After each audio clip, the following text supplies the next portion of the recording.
Good evening, everyone. Good evening, Venerable. Thank you for joining us tonight in the second of two um, classes on meditation. Venerable, thank you for joining us. We look forward to your presentation and our meditations tonight. Wonderful. Thank you for having me again. So we are in the second class of practicing mindfulness and calm abiding. And last week we went through the techniques that we can use in both practices, in both when we want to develop mindfulness and when we want to develop calm abiding, which was that we focused upon centering the mind slowly from the outside to the inside. So from say from anywhere in the body to a more subtle object like the breath. And then from there we went into focusing on the mind. And what we mainly did is practicing the qualities of mindfulness, which is the quality of not forgetting the object of meditation. We practice the quality of alertness or introspection, which is the mind that keeps checking whether mindfulness is still remembering its object or not. And so we practice these two qualities on and off. And then the only other instruction that we have is when the mind is wandering off, we just notice that and we bring it gently back. The mind wandering off is the result of a habit, the habit of being distracted. So we don't have to beat ourselves up, or you're distracted again. This just happened. Once we have been distracted and we notice that, the only thing we can do is we can bring the mind back. So when you are able to do that, then you do a good job. That's all we can do, right? So when you do it, also give yourself a positive comment. Wow, you did it again. You brought your mind back. You didn't wait for it. You brought it back immediately. So that we guide ourselves with a kind self-talk going through the meditation. Okay, I think that's actually very, very important, especially for us in the West. Because we're quite tough on ourselves and we think that we can be blamed for anything that goes wrong. While in actuality, the more I understand the mind, the more I can see, things just happen due to causes and conditions. And the only thing we can do is noticing it, and then how would I say that? Then refocus, or reset the mind onto what you really want to do. So what I would like to do today is I have, I think, 5 meditations, which are a little bit longer than last time. And in the first meditations, we go over what we did last time to practice these qualities so that we focus the mind again, and then with that focus, we will look into the different aspects of the mind so that we gain more knowledge about what is actually happening in the mind and what can we do with it. What can be our perspective so that it has a positive effect on mind. Okay. But before we start, maybe we can take a couple of minutes to settle the mind and then start a good motivation and take refuge from there.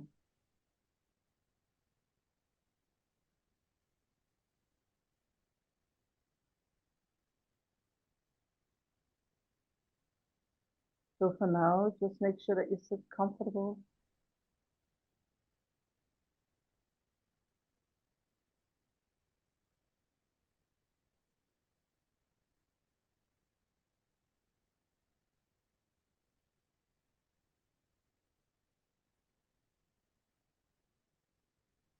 And so you make sure that everything around you in the space is supportive of your meditation. It is quiet, maybe the temperature is alright, there are no other distractions. You have a comfortable place to sit. You feel enough space.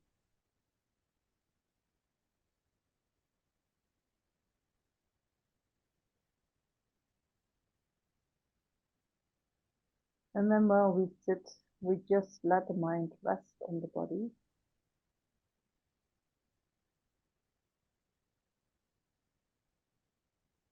And when the mind rests on the body, all the disturbances in the mind will naturally start to come down.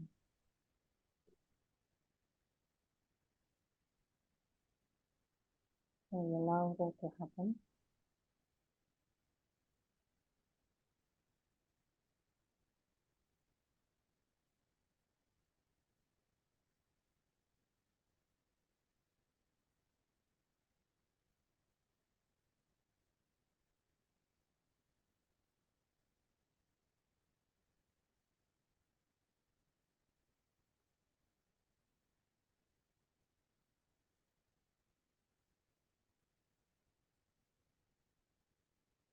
And we can help that process of the mind coming down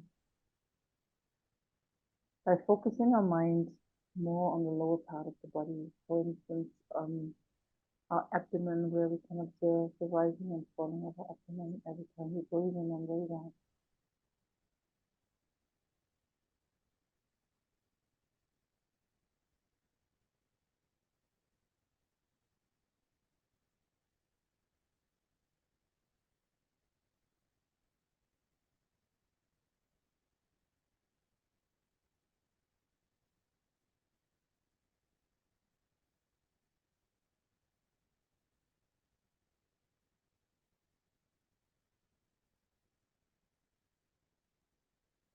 And then we can set a good motivation for being here this evening.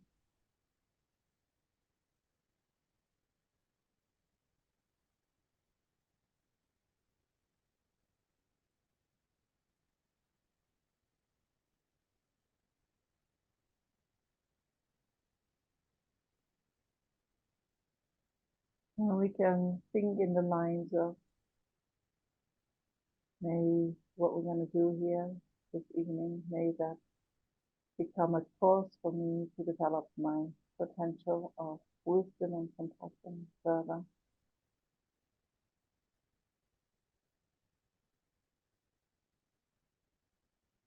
So that I can be of greatest benefit to myself and to all sentient beings around me.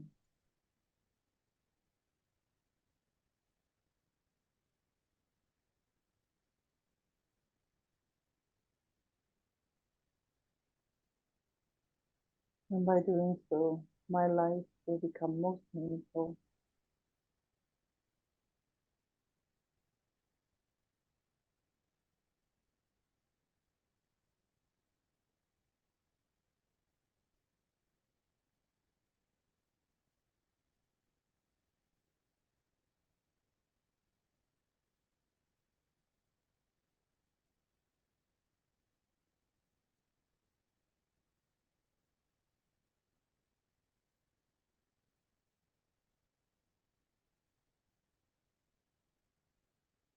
It will help me to connect with my true nature.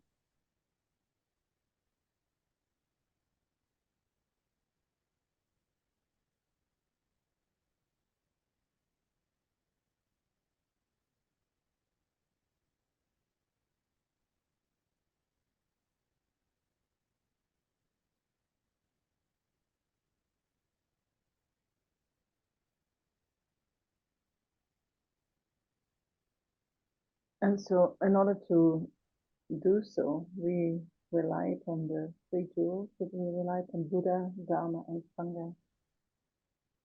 The Buddha refers to our own Buddha potential, our own potential to develop our qualities of wisdom and compassion to its fullest extent.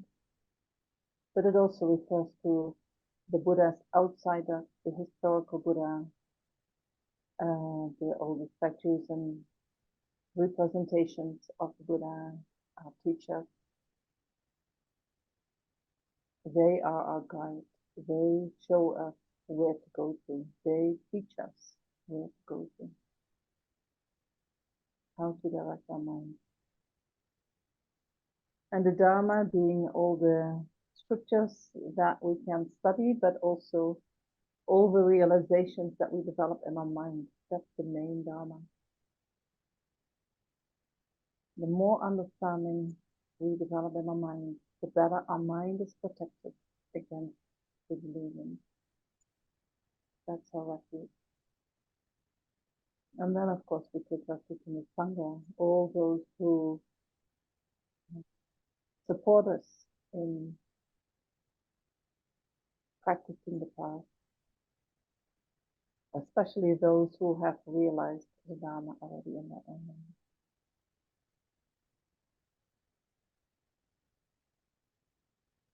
So having these objects of refuge in mind, we can recite together the refuge prayer in English. I go for refuge until I'm enlightened to the Buddha, the Dharma, and the Supreme Assembly.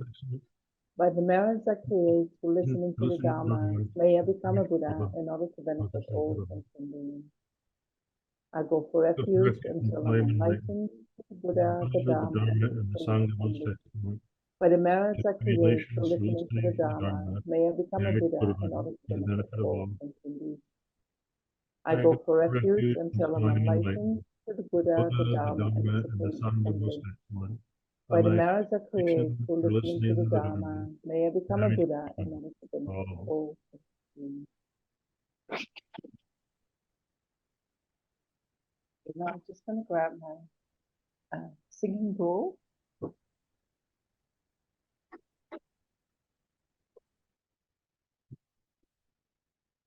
So that we have a nice sound when the meditation is finished. And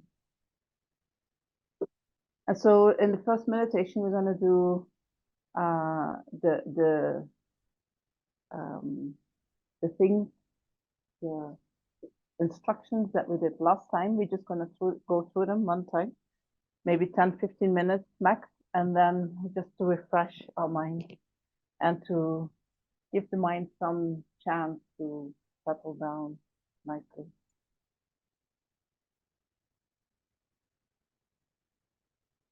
Meditation starts with setting up a good posture. When we have a good posture, when we find that posture where the body and the mind connect with each other, then that sets us up for a very good meditation. And so that is what we are trying to find. And as the guidance for that, we have the 7-point Theravada meditation posture instruction. But we can adjust that to what suits our body and mind. So many of us are sitting on a chair. So however you sit, whether that is on the chair or whether that is on the floor, make sure that you sit in a way that your pelvis can tilt forward a little bit. And so when you sit on the floor, sometimes we need an extra cushion under our bum, so that we don't have to put effort into tilting the pelvis forward.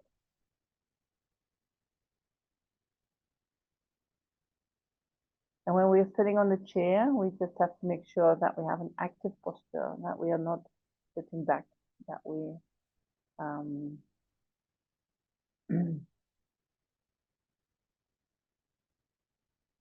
we sit with the feet on the floor.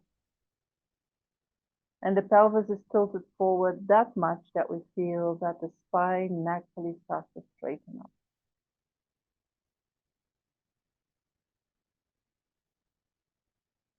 And then the back, the spine naturally straightens up. We don't need any effort to hold it up. And so then all the muscles along the spine, the muscles in the shoulder naturally relax.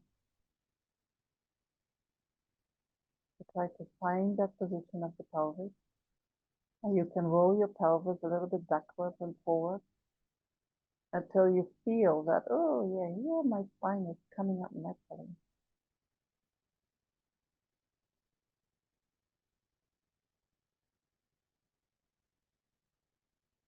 And so then you don't have to say, I'm going to relax my muscles, because you feel that your muscles are relaxed. That naturally happens.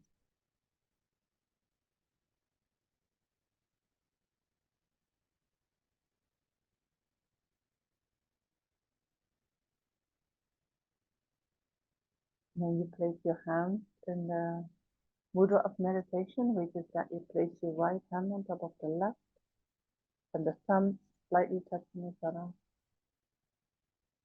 And you place the hands just below the navel.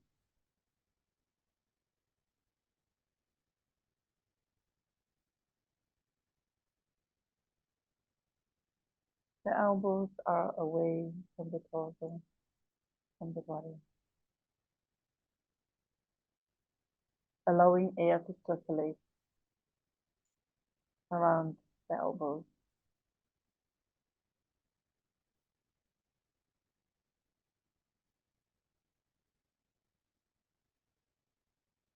And while we're setting up the posture, you just keep your mind with the body, observing what is happening.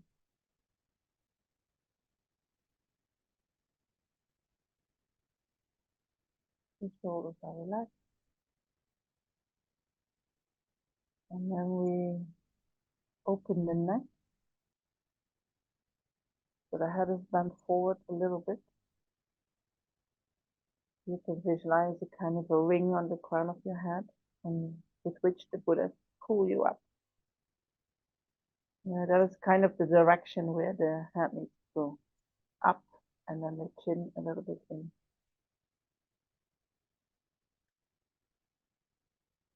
And then maybe you can feel from your tailbone all the way up to the spine to the crown of your head. Maybe you can feel that is maybe you can feel the energy moving from down all the way up, like one pathway.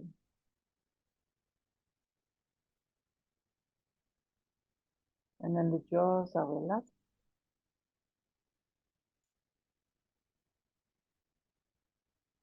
The tongue is touching the palate.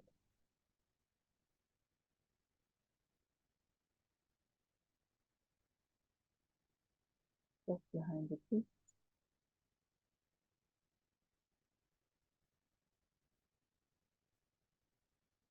And the eyes are half closed, half open.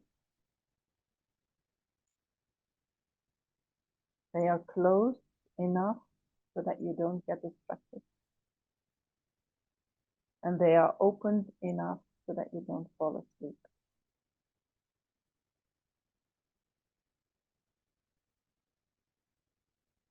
So also here you find that middle that works for you.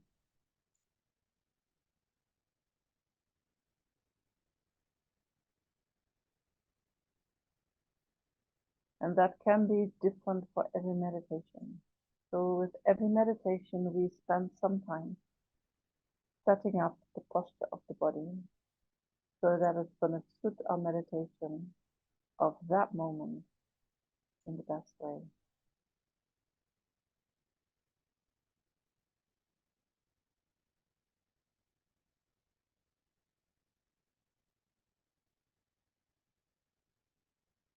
So we're looking for that meditation posture. We are connecting to the present moment.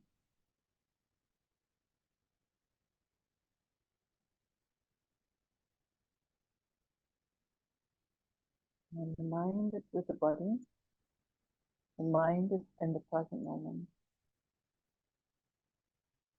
Because the body is always in the present moment.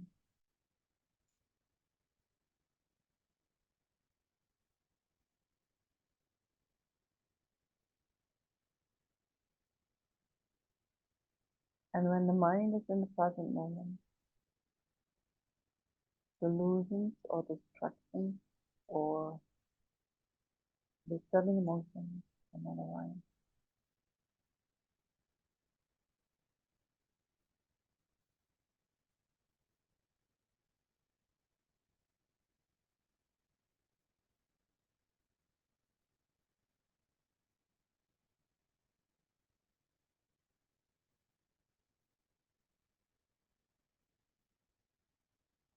And so the mind is resting on the body.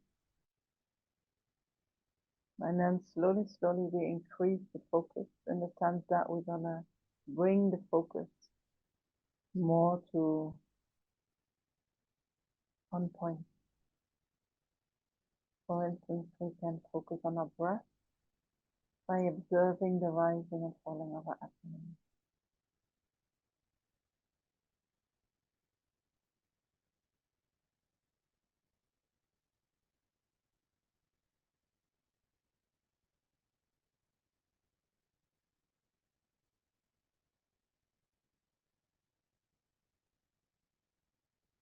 You bring your mind to your abdomen and you let your mind rest on the movement of your abdomen.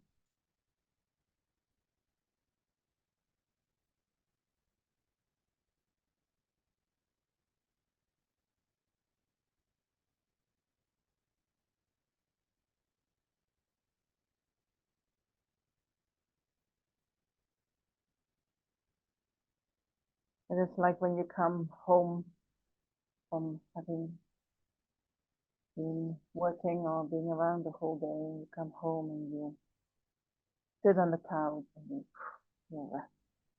That kind of feeling has mindfulness when we let it rest on the movement of the abdomen. Totally relaxing. And the more we can relax it, the easier the mind can stay with its object.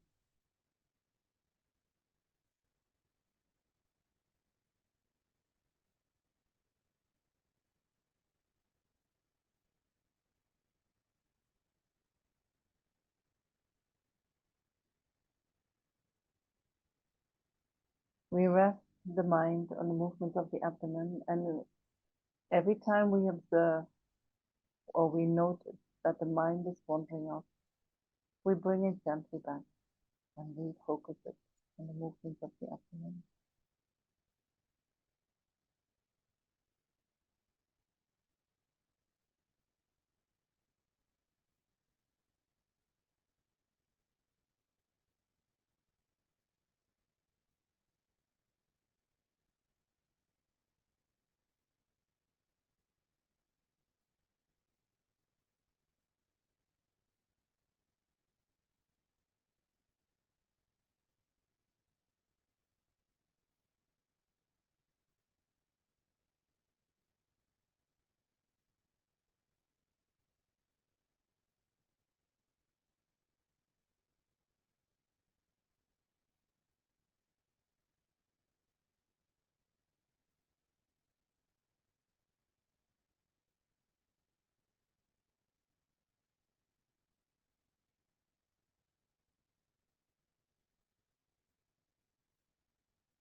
And while the mind is resting on the movement of your abdomen, and the rising and falling, every time we breathe in and we breathe out, we also practice alertness.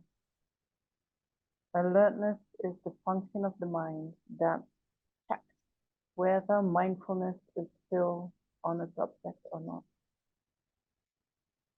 So it is like a little spy looking from behind.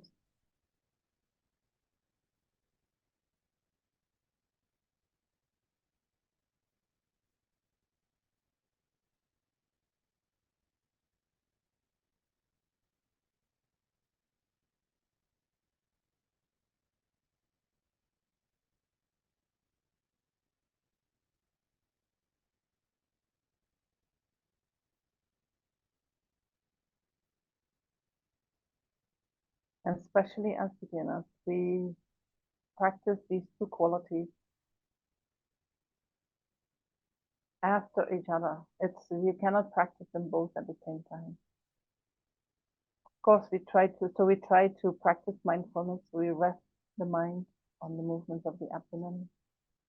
But when there is too much resting and not enough alertness, the mind will become a little bit dull. The mind will maybe become sleepy.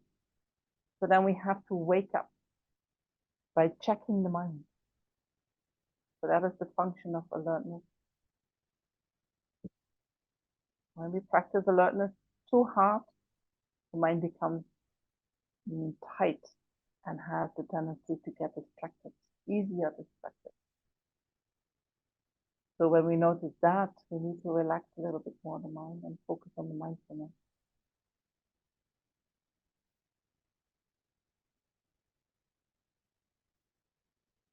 And so try to move your mind between these two qualities. The mindfulness that is resting on the movement of the abdomen, and the alertness that keeps checking whether mindfulness is still on the movement of the abdomen or not.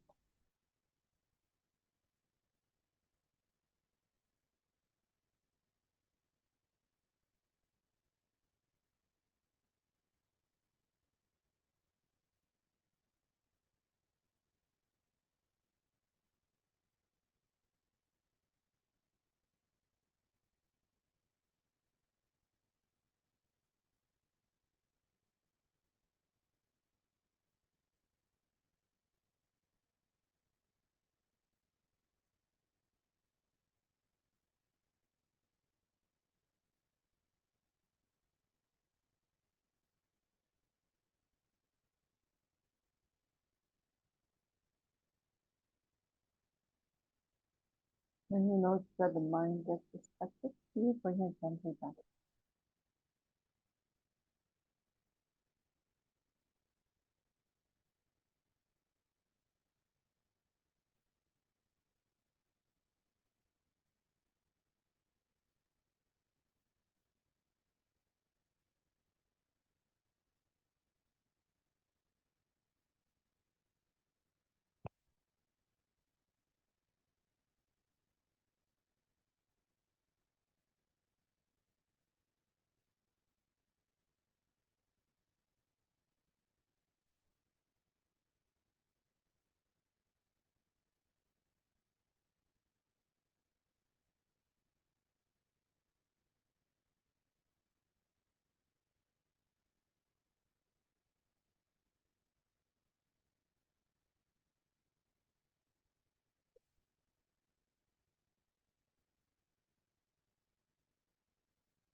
And then allow your mind to slowly come out of the meditation at its own pace.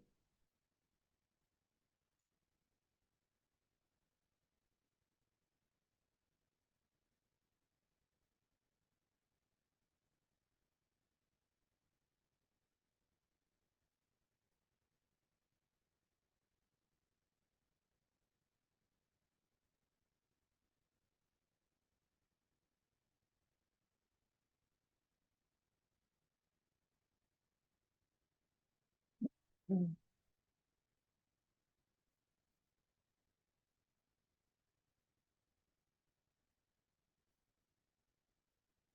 So in the following meditations, we will use our breath, the focus on our breath, as a kind of an anchor where we can go back to every time that we lose the meditation.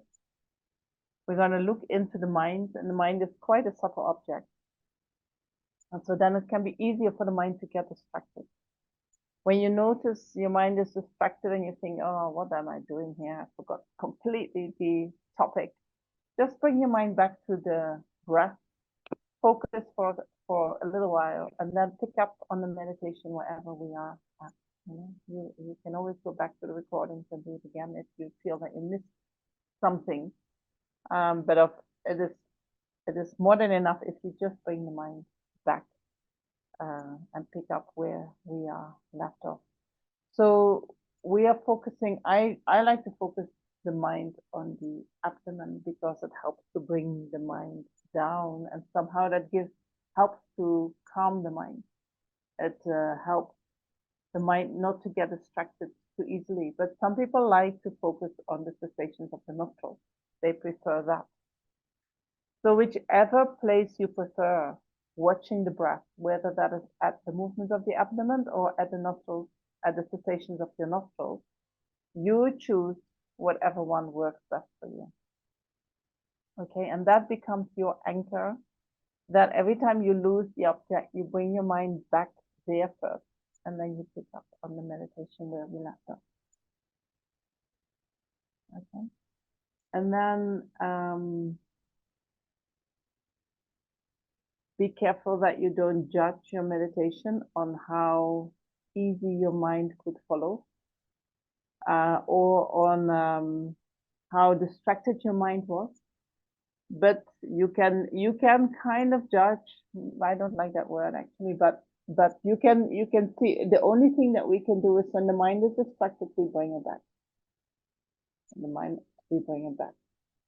We cannot do anything about how distracted the mind is, so don't beat yourself up for that.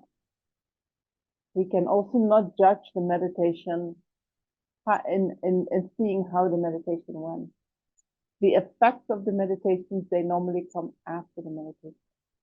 So you might have a very difficult evening, but then you go to bed and you sleep fantastic, and tomorrow you have a fantastic day. And then you can say, well, maybe that meditation helped me. Maybe I actually had a very good meditation, and the result of the meditation I felt after the meditation. All right. So for the critical people among us, be careful with that. So now we're gonna look into the mind. So we set up again a little bit the posture, a couple of minutes, then we practice mindfulness and alertness, focus upon the breath, bringing the mind back again and again. And then we look into the mind. And we're going to see what is all going on there, because there is so much that we can look at and what we can observe and see what we can do with that. Okay. So set up your posture again. And it is good to familiarize yourself more and more with the 7-point Sthirajana posture, that you go to the 7 points and that you know what is important in points.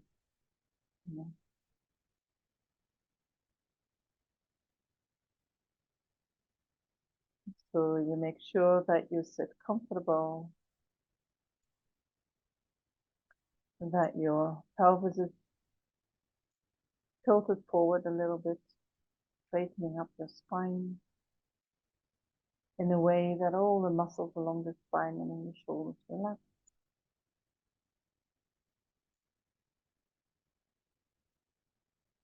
Your hands are in the mudra of meditation.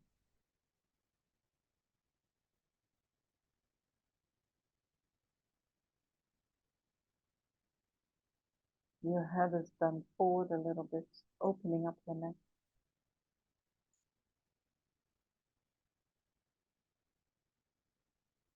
The shoulders are relaxed.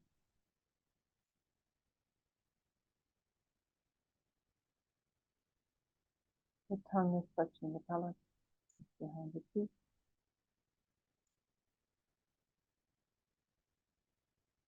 And the eyes are gently closed, but allow a little bit of light to come in.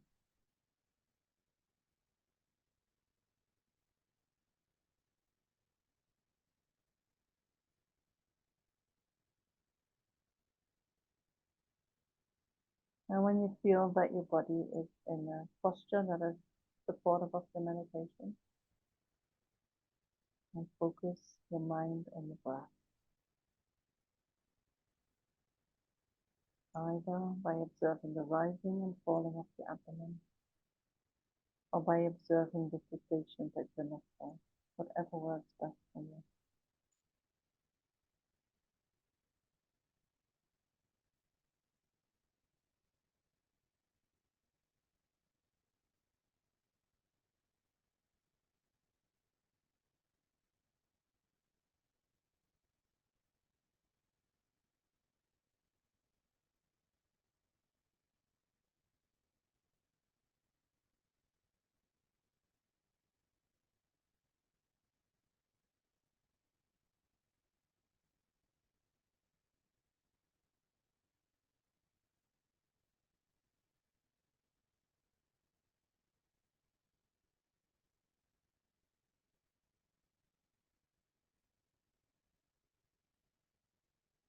And then we have a look at the mind.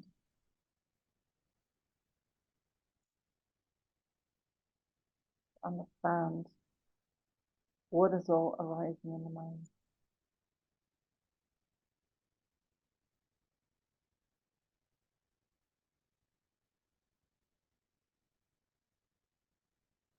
And try to identify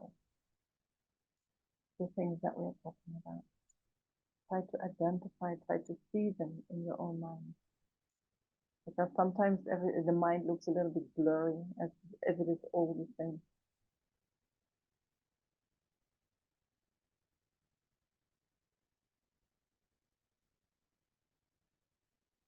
So first of all, in the mind, feelings arise. Feelings arise in every moment of mind.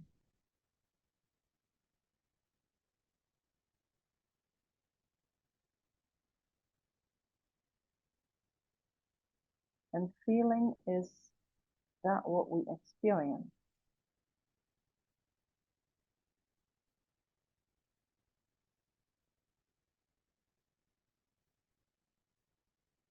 That what we feel. And if we just zoom into that, then we can have pleasant feelings, unpleasant feelings, or neutral feelings. Okay. So you can focus on your experience, and you can label them with pleasant, unpleasant, or neutral.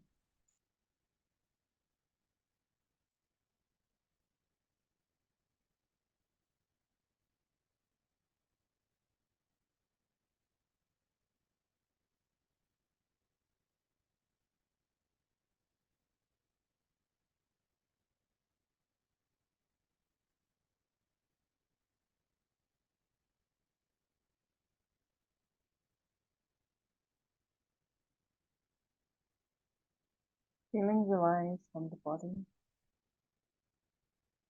I should say, there are physical feelings. Feelings, of course, arise in the mind, but they can be connected to physical experiences. And then there are mental experiences. For instance, when we do a lot of thinking, dependence on that, also feelings arise.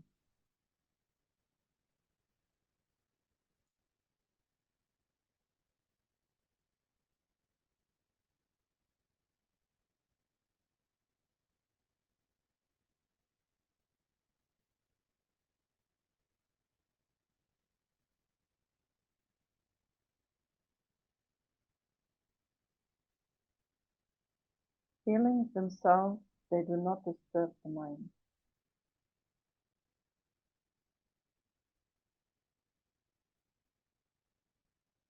They just come and go. And sometimes it's said that they are like a bird in the sky that doesn't leave a track behind when it flies to the sky. In the same way, feelings also do not leave a track in the mind.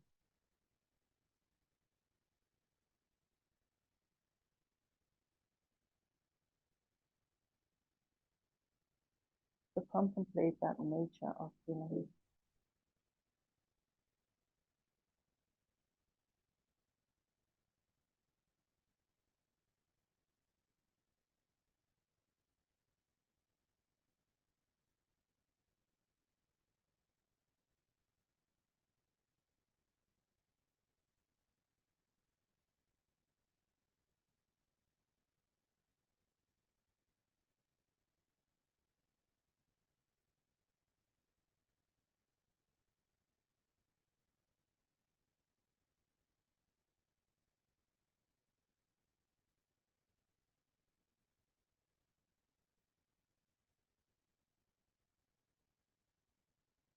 And then there are disturbing emotions in the mind.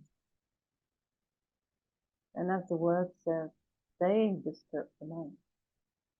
They are not like a bird, leaving no track behind. They make huge waves in the mind. So the disturbing emotions are our reactions to the feeling.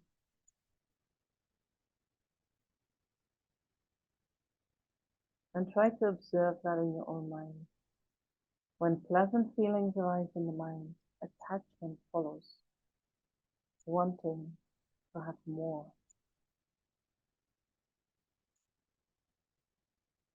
And when unpleasant feelings arise in the mind, aversion follows, wanting to separate from the unpleasant feeling.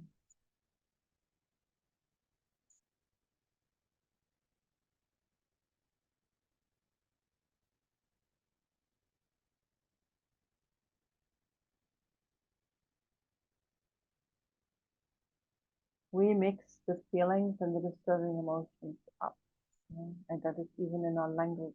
We say, for instance, I feel angry. But a better way to say that is, I, I experience suffering, and in dependence upon that, I become angry.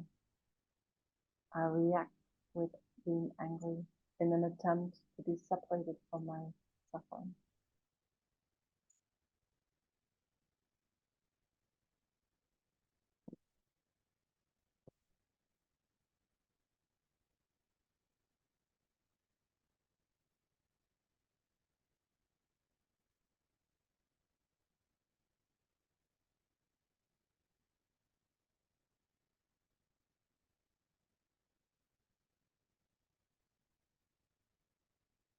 So when pleasant feelings arise, attachment follows. When unpleasant feelings arise, aversion follows. And in dependence on the strength or the intensity of the feeling, these disturbing emotions can become bigger. Attachment can become excitement, and craving and grasping.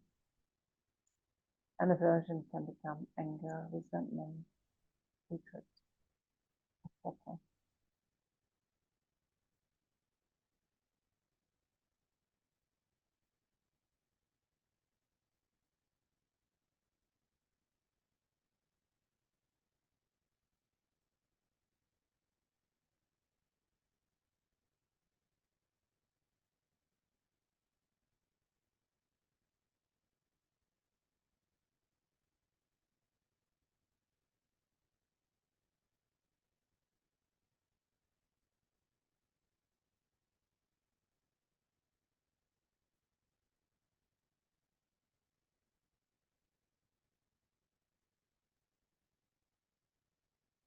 Our reaction of attachment to pleasant feelings and of aversion to unpleasant feelings happens automatically.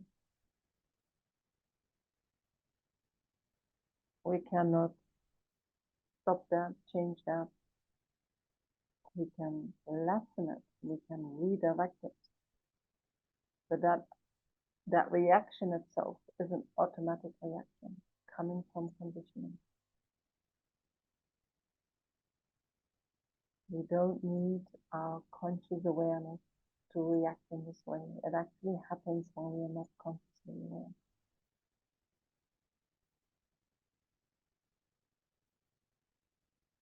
It is our operating system that we use 90–95% of the time. When we walk through life, when we do the things that we automatically do without thinking about it, we use that system, reacting to pleasant feelings with attachment and to unpleasant feelings with aversion. That is at the moment our guide in life.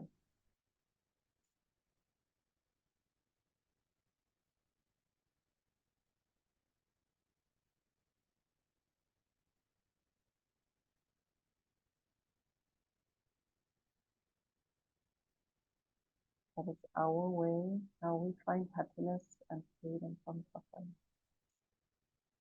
So try to see that that is an automatic reaction in which we have no control at all.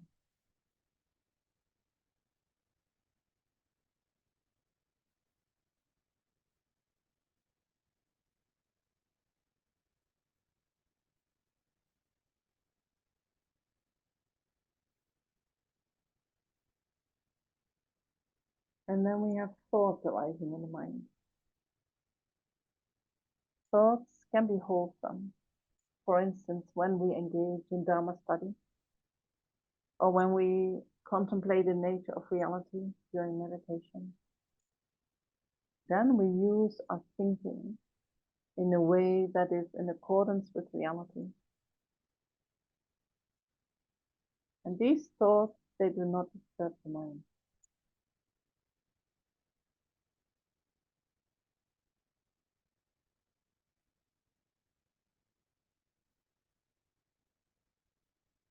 They are not connected to the disturbing emotion.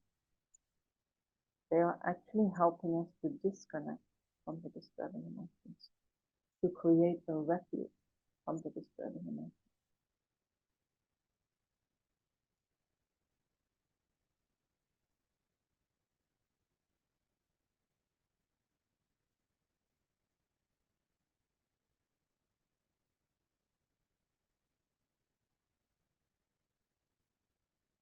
And then we have the thoughts that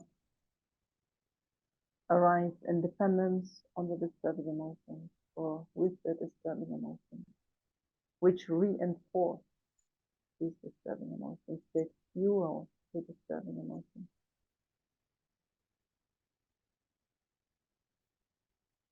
For instance, when unpleasant feelings arise in the mind and aversion, we react with aversion to that in an attempt to be separated from that painful experience. Then our thinking mind starts to think in a way that we believe will help us to separate from this painful experience. We overthink. And that type of thinking is not in our control. We feel, I am thinking this, and what shall I do, and how am I going to go about it?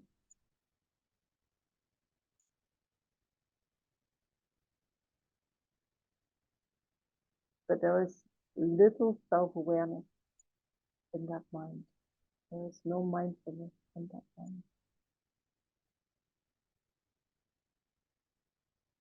And the way that mind thinks is just triggering or worsening the disturbing emotions that already have been. So reflect on that and try to recognize that in your own mind and say, oh, that is the overthinking. That is the mental engagement that is fueling my reaction to the painful experiences or to the pleasant experiences that I have.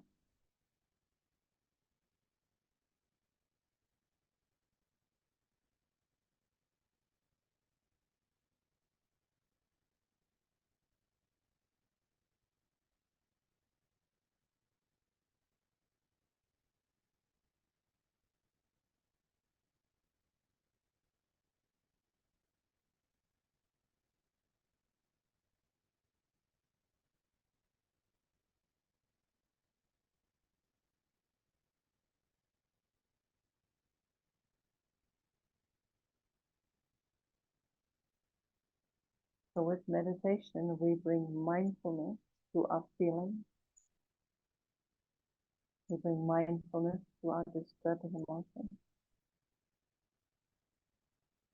and to our overthinking. And when we do that, the moment we bring mindfulness to these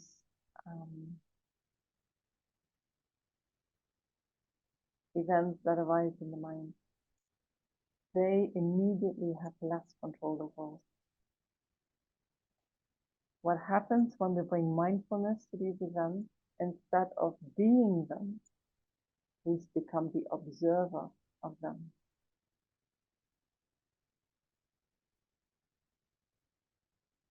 So for instance, when unpleasant feelings arise in the mind, we could say, I'm in pain. I am that.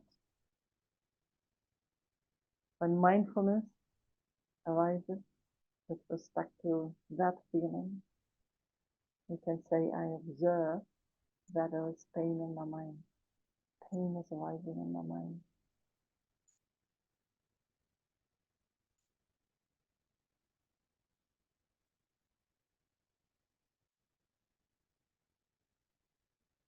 And when there is a lot of pain in the mind, we can become angry and we say, I'm so angry. I don't want to have this suffering. But when mindfulness comes to that mind, we can say, I can see that anger is arising in my mind because I'm suffering so much. Anger arises in the mind and it goes back into the mind.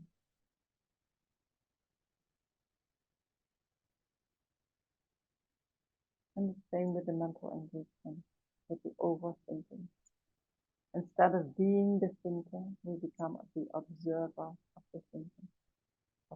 Not the thinker, we become the observer of the thinking.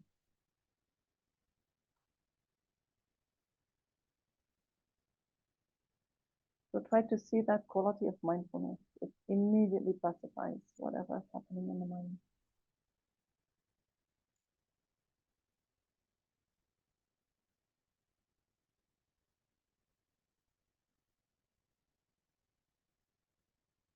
And mindfulness also gives us the opportunity to distinguish between different aspects of the mind. It's not all blurry what is arising in the mind, but we can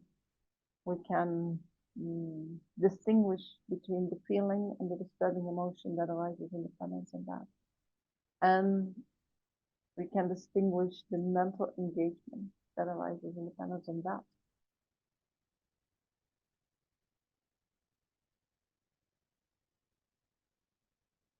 And so when we can see how it builds up or the order in which it happens, we can also undo them.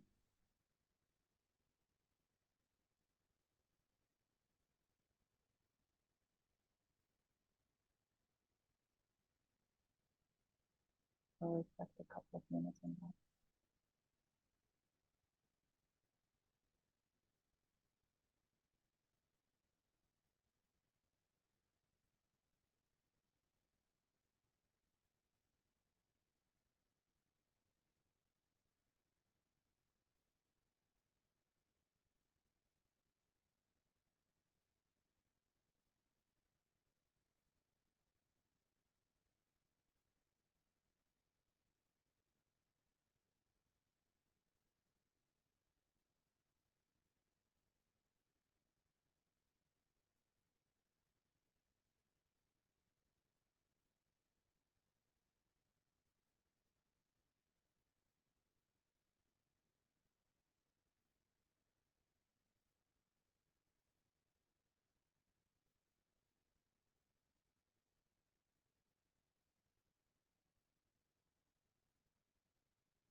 And you allow the mind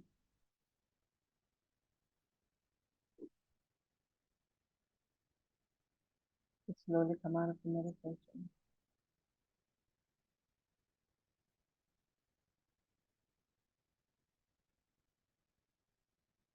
Open up your eyes. Just have a tiny little break.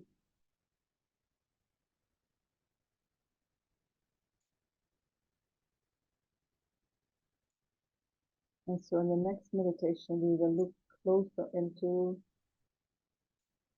what happens in the mind when both pleasure arises or when displeasure arises. We look a little bit more close to that.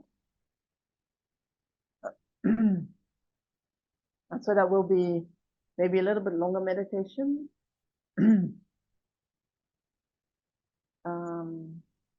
And and I will give you the opportunity to have a very short break in between if you need it.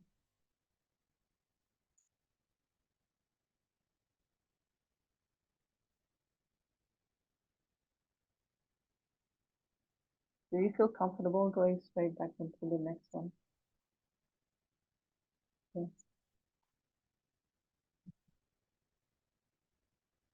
And then after the next one, if there are some questions, we can take some time for that.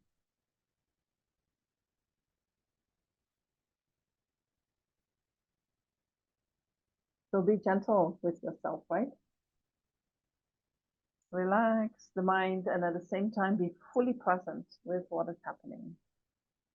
And what you get, and what you don't get, you don't get. And that's all fine.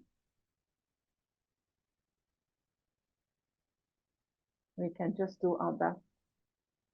And that's the best we can do. And that's good enough. Right? We don't have to push ourselves to deliver a kind of achievement here. It's no need.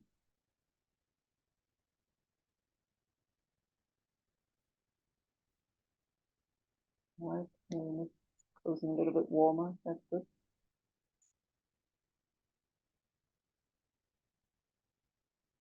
So then set up the posture again. And see if you can let your mind go through the 7 points of the posture on your own.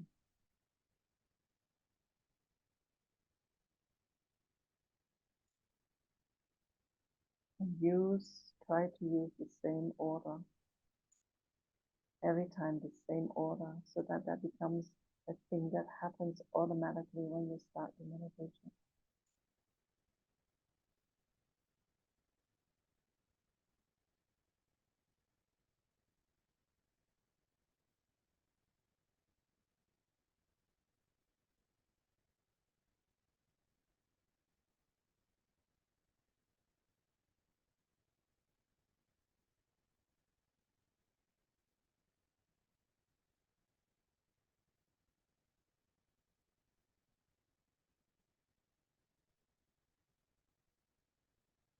You can relax with your clear pelvis, your spine,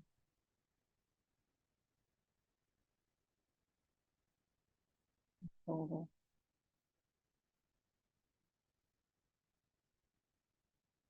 your hands and arms,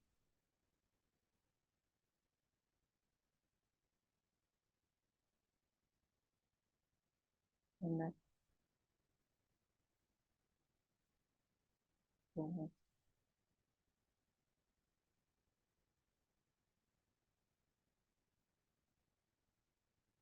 the tongue, and the eyes.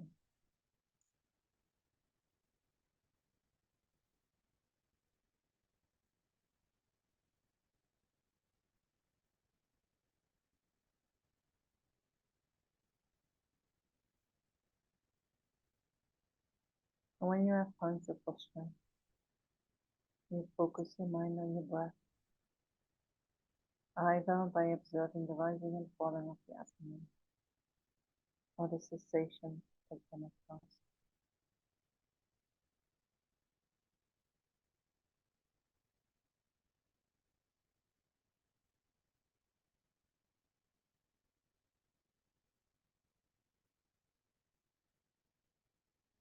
Your mind is resting on the object, which is the practice of mindfulness, while alertness keeps checking whether your mind is still on the object or not.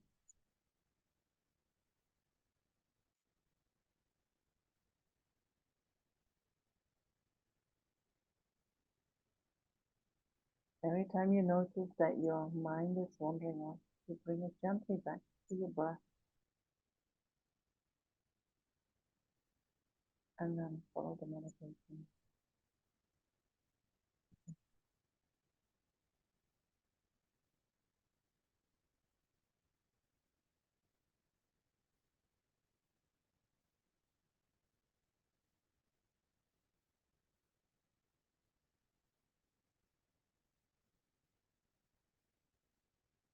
And then focus on your feelings or whatever you experience.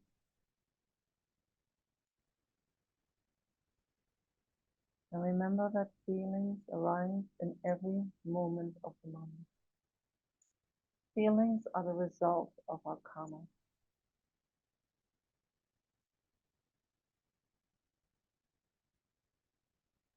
They just arise. They give us an experience. And once they have fully arisen, they dissolve back into the mind. They come and go. There is not one feeling that can stay in the mind. All the feelings have the nature that they arise in the mind and dissolve back into the mind.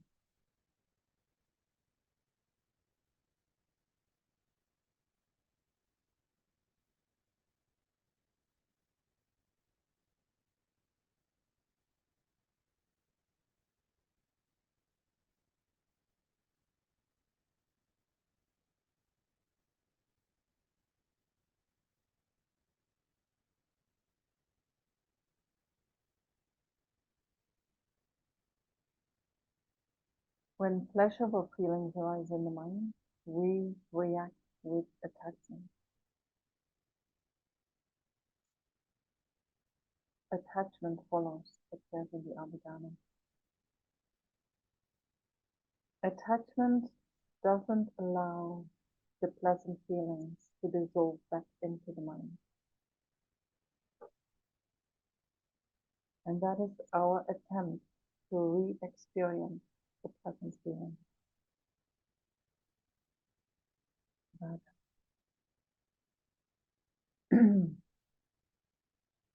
so the feeling arises in the mind, and when it is about to dissolve back into the mind, attachment holds on, grasping at it.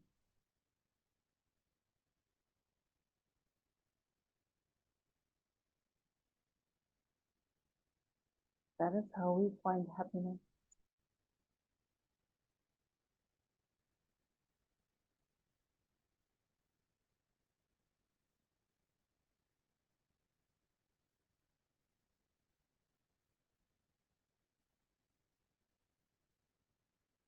So we believe that we need attachment in order to experience pleasure.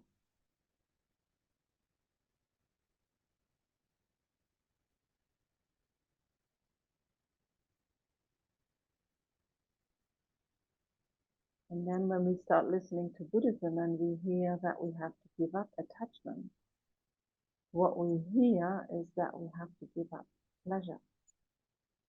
But that's not true. The opposite is true. When we give up our attachment, we experience the pleasures that arise in the mind. We experience them more or more fully.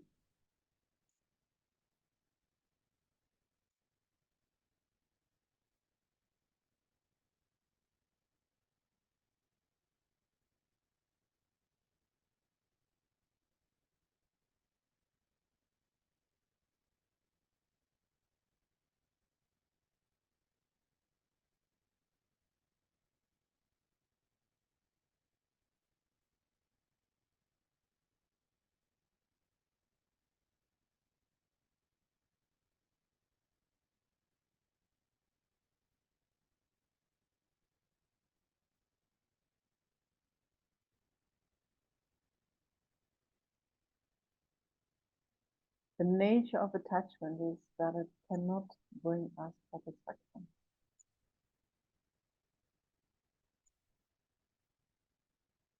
Attachment has the nature of dissatisfaction.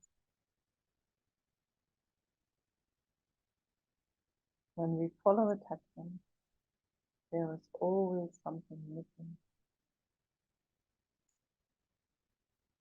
Oh, we want more. We want to do it again. Oh, we want something different.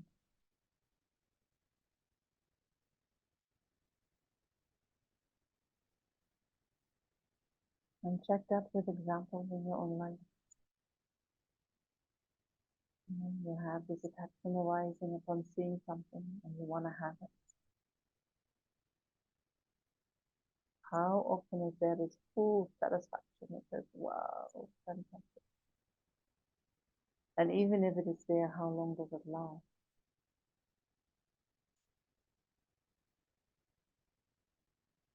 But more often than when we have the object, it's kind of maybe disappointing, not bringing us really what we were after.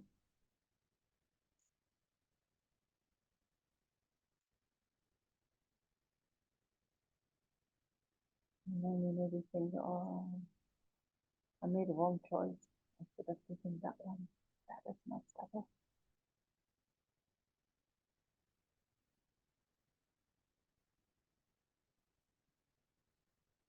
Try to see that dissatisfaction that comes.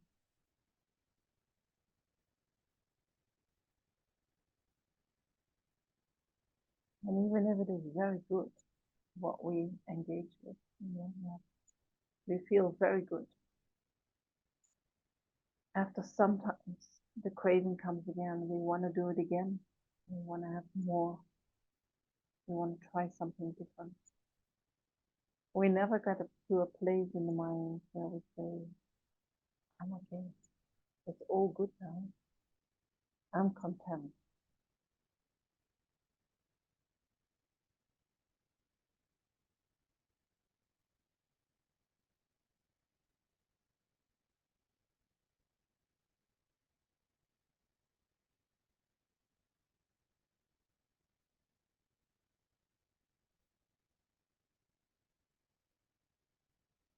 So let's look into the reason why attachment can never bring us satisfaction.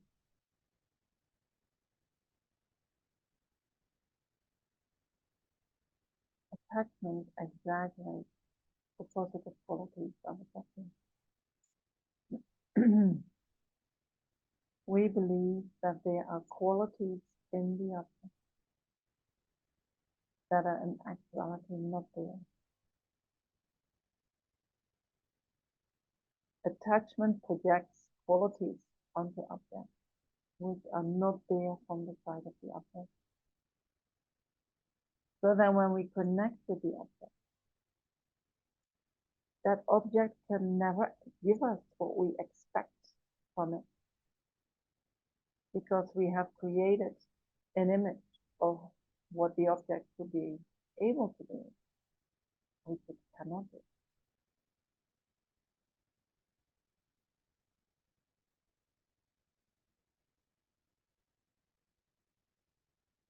So attachment projects positive qualities onto the object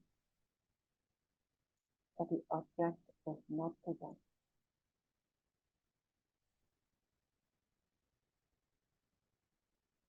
When in contact with the object, we expect to experience these qualities, but they are not there.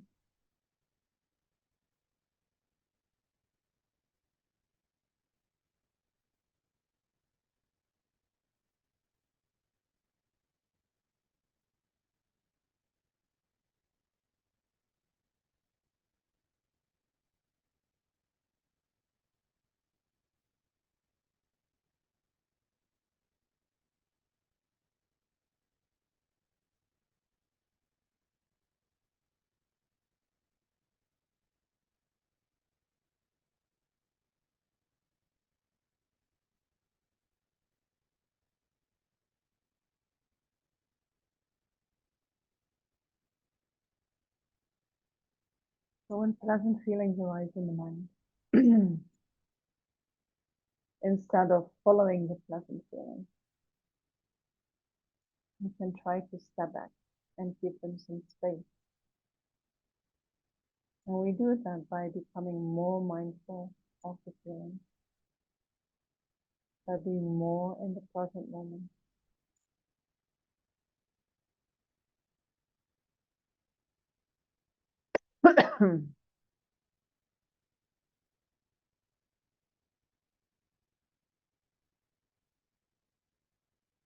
Feelings arise in the present moment, and attachment runs away with it. tries to follow them, hold on to them. But attachment itself is not in the moment. So when we bring the mind to the present moment, we bring the mind to the experience. What am I feeling? And then we just stay with that feeling. We just feel it. We allow it to arise in the mind, and we allow it to dissolve back into the mind. Then there is no clinging.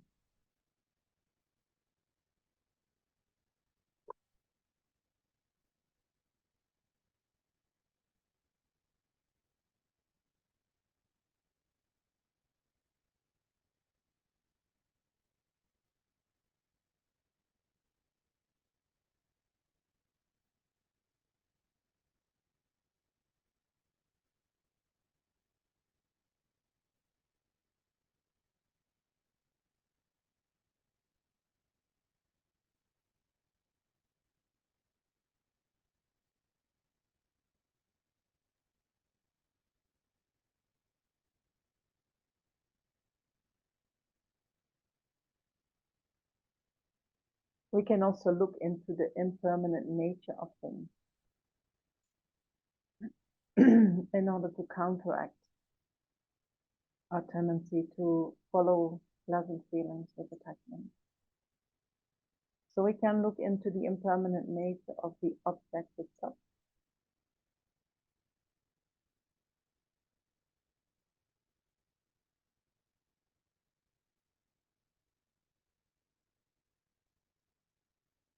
The more we can see that that which causes or is a condition for pleasant feelings to arise in our mind is not lasting, not even for a second.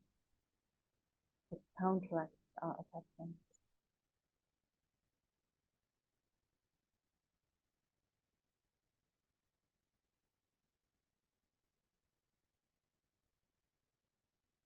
We can also look into the impermanent nature of the pleasant feeling that arises independent of having contact with the object.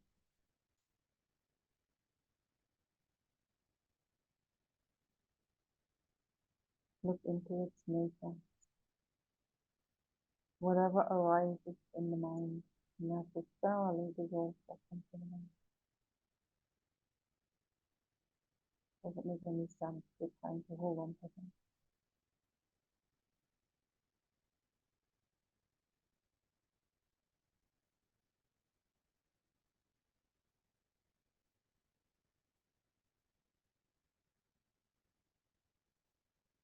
Or we can look at the impermanent nature of the attachment that arises independent upon the feeling.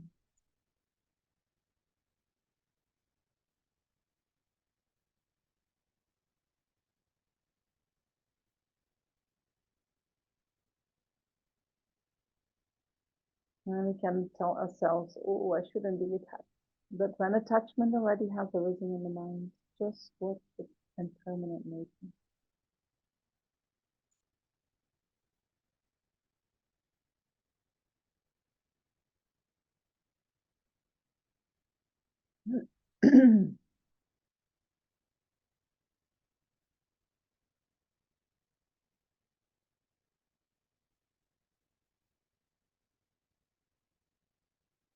So when we focus on the impermanent nature of things, we realize there is nothing to hold on to. Everything passes away by itself.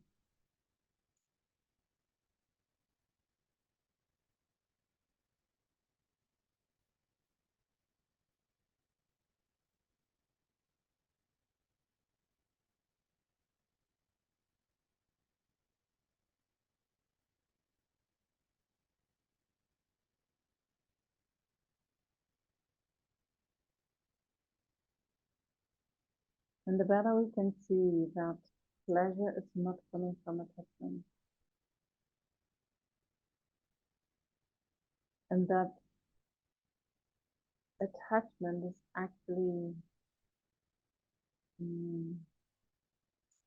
it is kind of diminishing the pleasure. It is taking us away from the pleasure we're feeling. the better we can see that. And there is naturally no clinging to pleasant experience. We can allow them to arise, we can fully enjoy them, and we allow them to dissolve back into the mind. We don't hold on to it.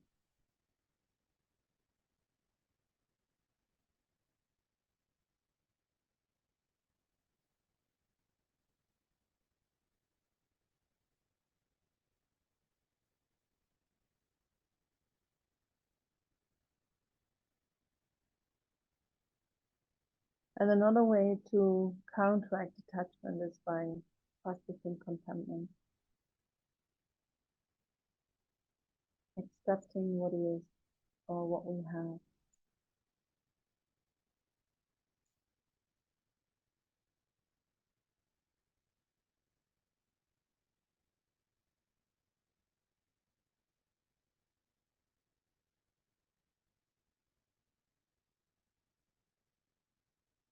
When there is contentment, there is no attachment.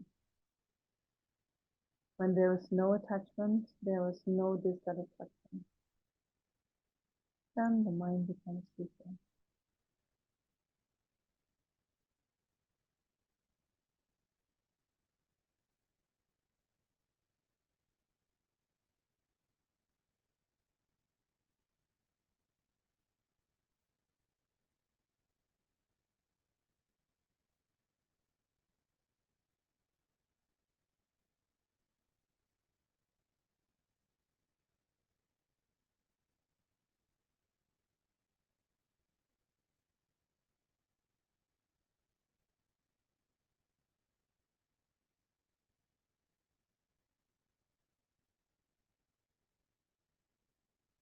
If you feel that you need to relax for a minute or two, you can do that now.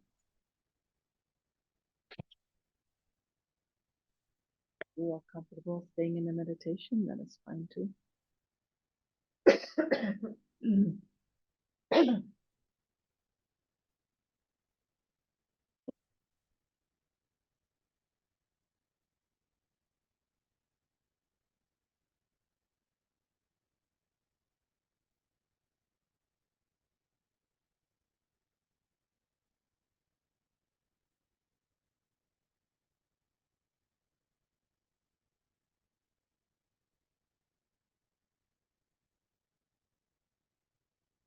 And then if you feel ready, you go back to the meditation.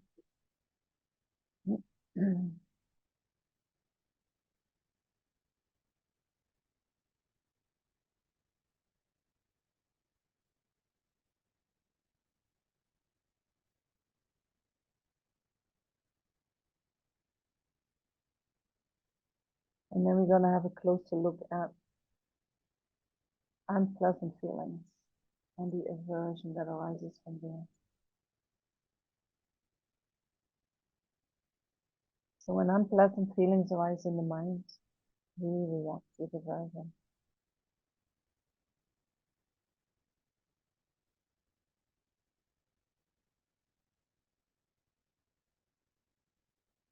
Aversion is our attempt not to experience the unpleasant feeling.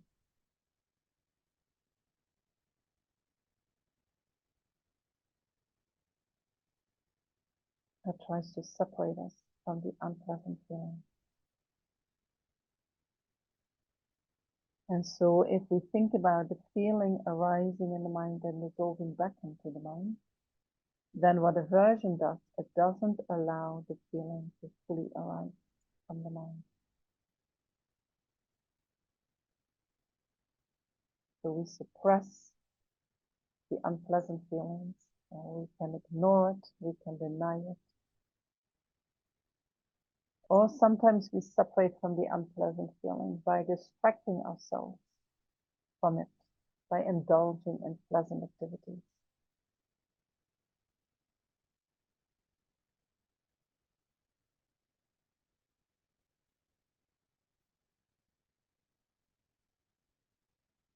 And we feel very stressed.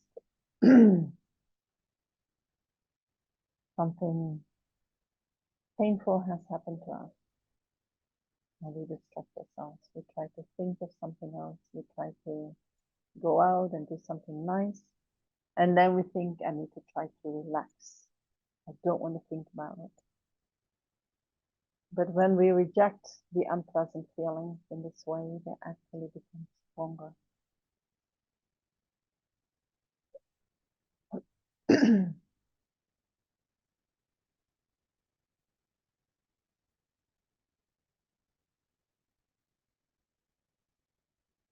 Try to see that in your own mind.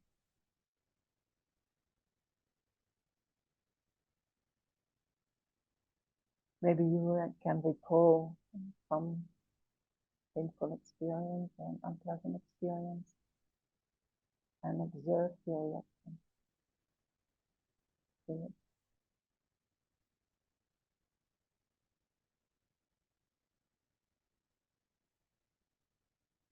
And we believe that we need to have aversion in order to protect ourselves from suffering.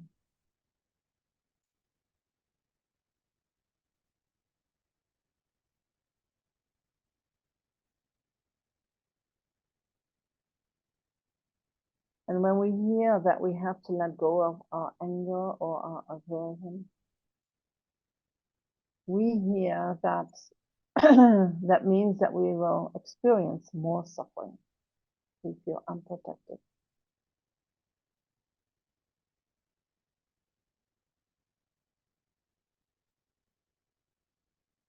But this is not true.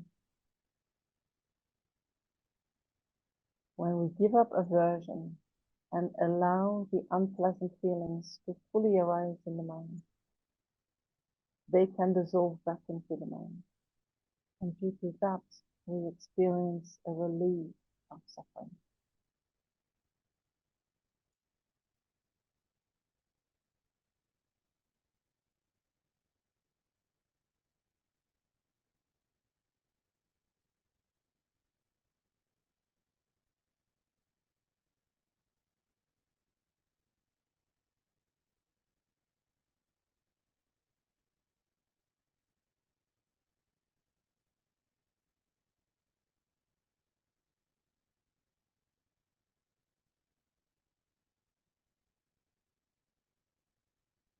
Aversion and anger arise in the mind in order to, we think, to protect us from suffering. But if we look into the nature of aversion and anger, we can see that it actually causes suffering. We think it separates us from unpleasant feelings.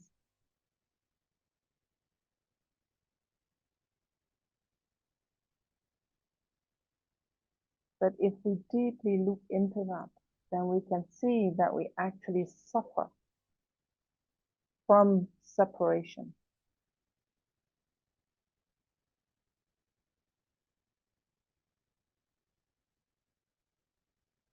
Anger and aversion can cause loneliness, can cause the feeling of rejection, of abandonment.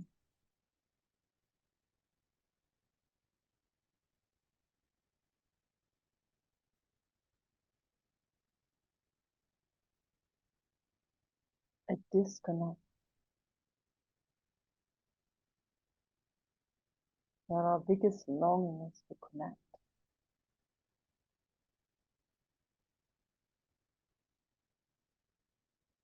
That what really nourishes us is connection.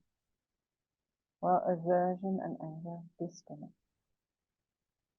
So when we follow aversion and anger, there is only suffering.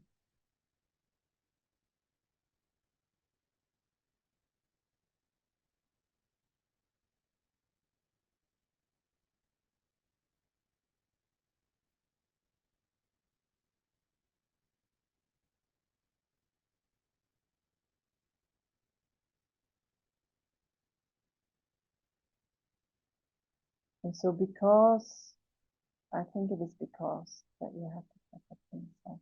Because aversion and anger tries to disconnect us from the unpleasant feeling. It separates us separates us also from others.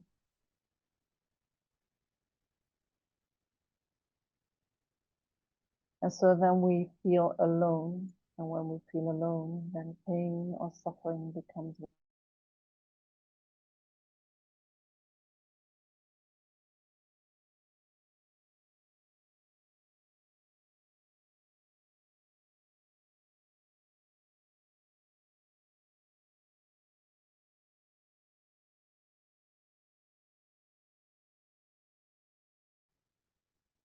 So to counteract that, when suffering arises in the mind, we can think that we are not alone in that suffering.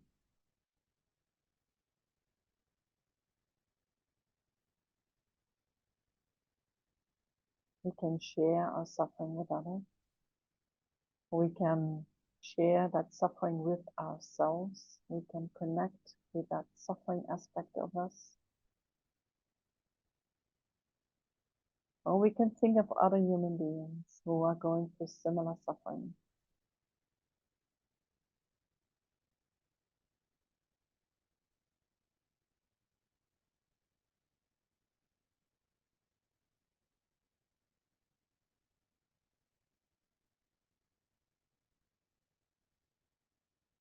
And we can also think about more suffering. For instance, we can think this suffering that I experience now is nothing compared to the suffering of others.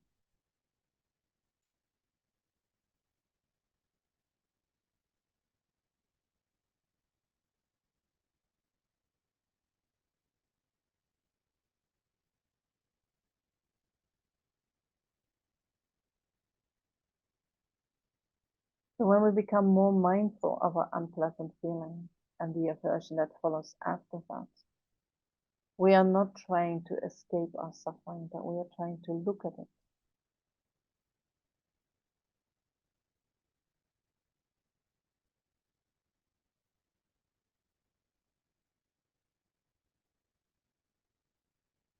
We connect with it.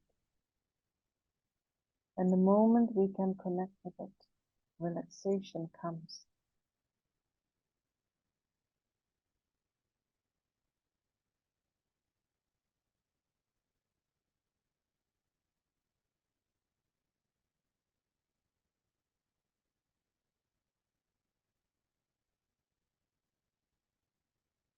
So bringing mindfulness to unpleasant feeling helps us to understand the nature of things.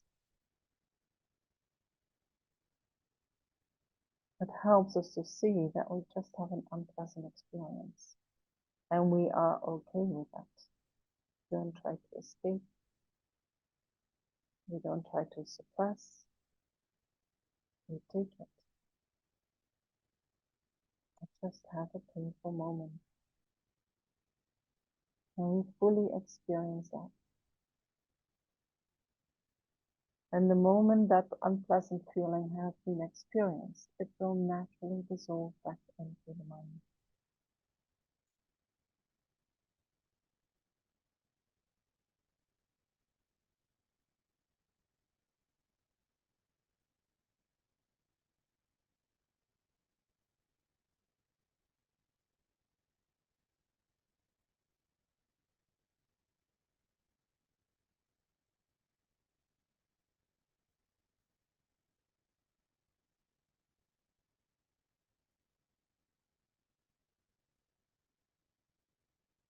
So with mindfulness,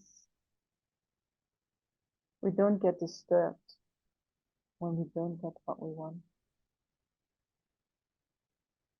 or when we lose something, when we get separated from something that is dear to us, or when we get something that we do not want, or when things change.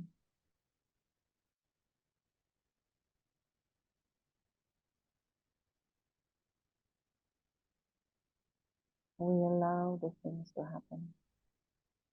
We know how to let go of things.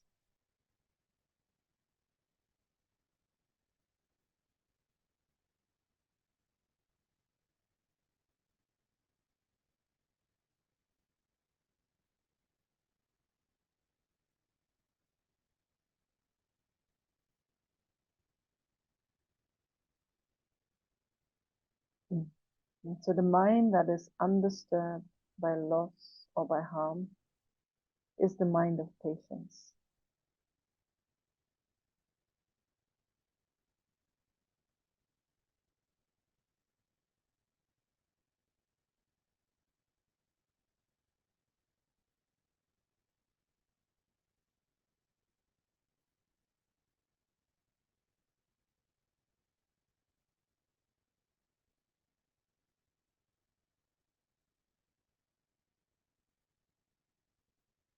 So the moment we realize our suffering,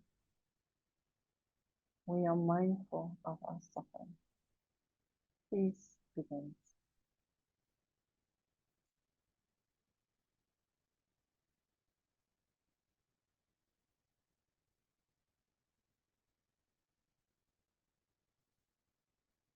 Peace comes from knowledge.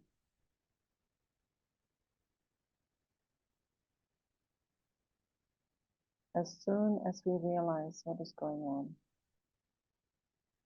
we are afraid, we are worried, we are in pain, we feel rejected. As soon as we become mindful of that and we accept it, at least it doesn't become bigger, but also we stop reacting to it.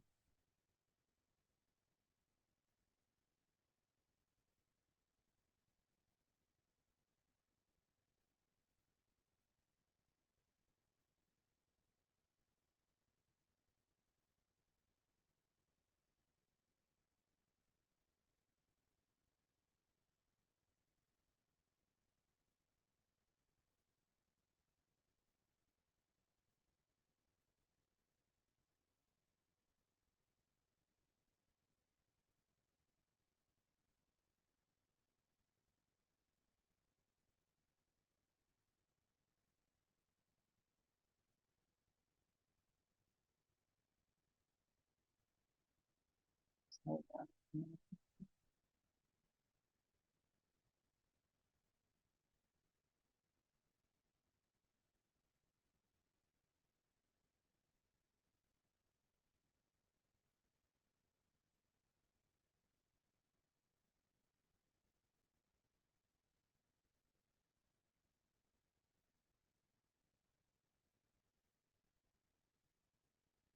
and want to give you a little opportunity to have questions.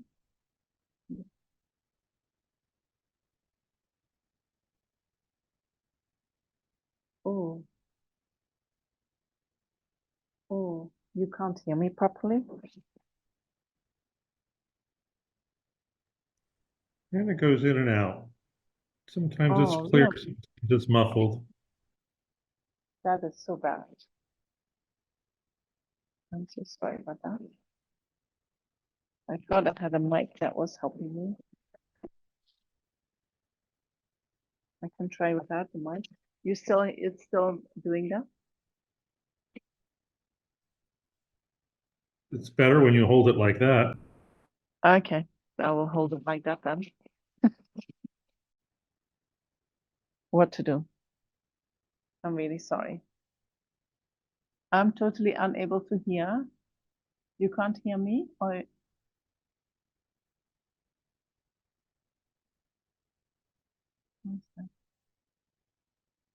She may have had a problem with her speak. I also found that it depended on what kind of speaker I put her on.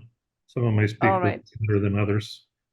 right, right. Are there any questions? You have any questions so far? I'll say for me, um, keeping my focus was difficult, and my focus kept drifting to things that I probably should be might need to be meditating on, but I should save that for a time when I say, okay, the purpose of my meditation today is X, as opposed to what we're doing. Say that again. So my mind kept going to things that I probably should set some time aside to meditate on. But that's You are not telling the yourself I purpose. should take more time to meditate on. on some of the things my mind was going to. Yeah. But I had to keep directing myself and say, but that's not the point of tonight's meditation. Let's come back. Very good, very good. So we have sometimes these ideas coming in the meditation, right? Or they're fantastic ideas coming. I should do this, I should do that, I should do, and we think, let me do that now. And that is actually the distraction, right? That is losing the object. That is lack of mindfulness. And that's correct what you're saying. Then you have to bring your mind back to the meditation. You have to keep bringing it back to what you are doing. So when you decide, I'm going to do this meditation, I'm going to meditate upon that, no matter what fantastic things are coming to your mind, if they're not related to the topic, you have to bring your mind back to the topic. That's the discipline, right? They even say when you're about to realize emptiness, but you're actually doing another type of meditation, you should stay with the object. But we do that, right? We have this. This is the trick of the distracted mind. It tells you it's much better to think about these things. But then you lose your meditation. So that's a discipline to train. No, I go back. I go back. Later, I go back. And if it is really important, write it down and then go back to the meditation object. And tell your mind, I'll come back to that after the meditation. And I'm pretty sure that you will see that after the meditation, you're not interested anymore to go back there.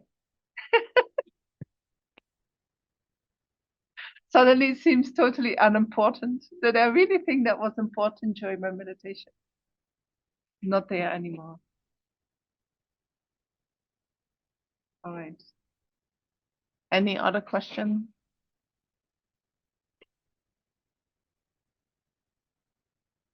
Otherwise, we can do one more meditation. Yes, William. I'm not sure where I've heard this, but I think I've heard it several times that the ideal amount of time for a meditation where you can most effectively concentrate is 24 minutes. Does that resonate with you at all or not? Well, that is a practice that is used. I'm not sure if it is just used when you want to develop calm abiding, but it has something to do with that when when you divide the day, you know, there are, I think, 24 minutes means 3 times. No, I don't know. Anyway, you can divide the day into so many parts of 24. And so therefore they use that rhythm to meditate just 24 minutes. So that is a particular practice that is used, and people who do that type of practice, they totally believe you should do every meditation 24 minutes. But I've never heard that actually say in the teachings that I've had so far. And there might be more related to the Dzogchen teachings. I'm not 100% sure. But I know that that exists, and I know that people who do this type of meditations, for instance, Alan Wallace, he does that very strong. And so then all his followers say, no, you have to meditate 24 minutes. Mm-hmm. But you know, when we're going to develop the mind, you can also you wanna do meditations of that are much longer than that. So then they say then you have to do 48 minutes or you have to do 72 minutes. But I don't know. Mm-hmm. Okay, thank you. You have to look in his books. He might have some more information on that. Okay.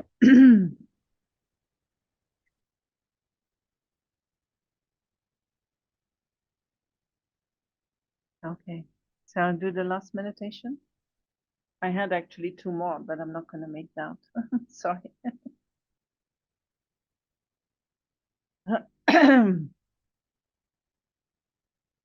So now we do a little bit different. So that what we did so far is meditating on the nature of whatever arises.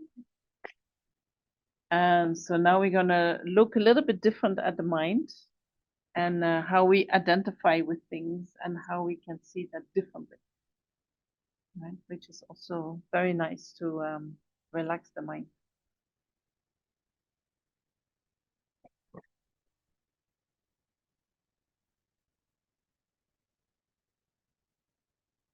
So go back to your posture and take a couple of minutes to go through all the points of the posture.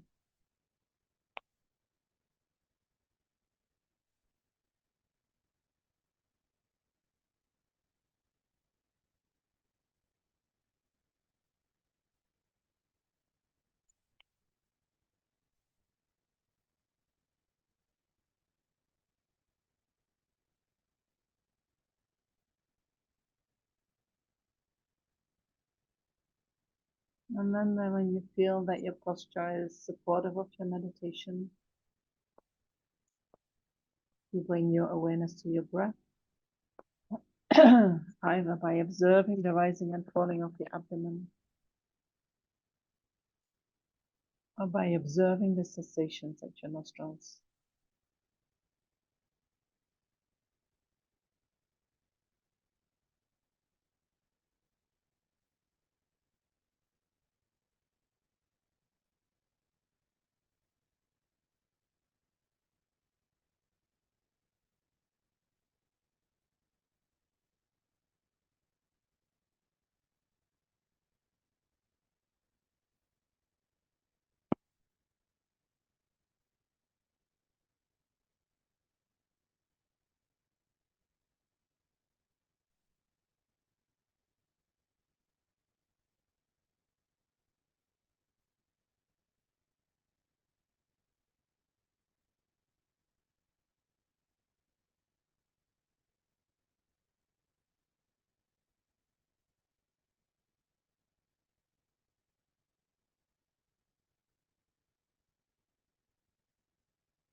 And so when we meditate, we say, I'm sitting.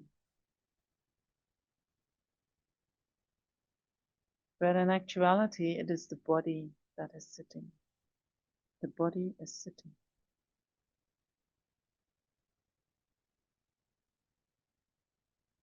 So instead of looking at yourself and thinking, I'm sitting, look at your body and say, the body is sitting.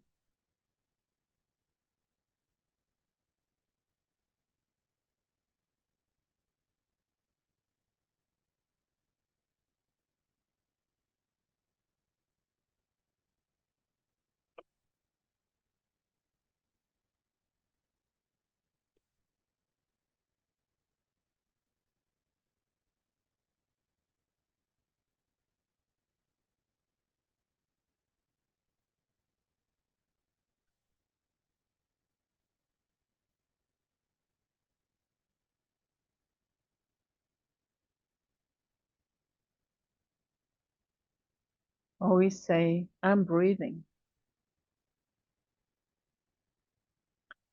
as if there is an I who is doing the breathing.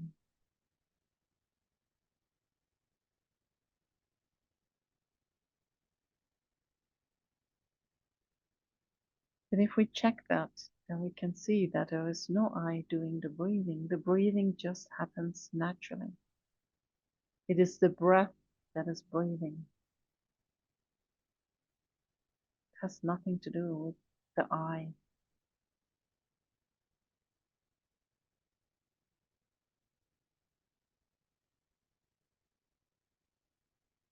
I can fall asleep, I can be in a coma, but the breath is still breathing.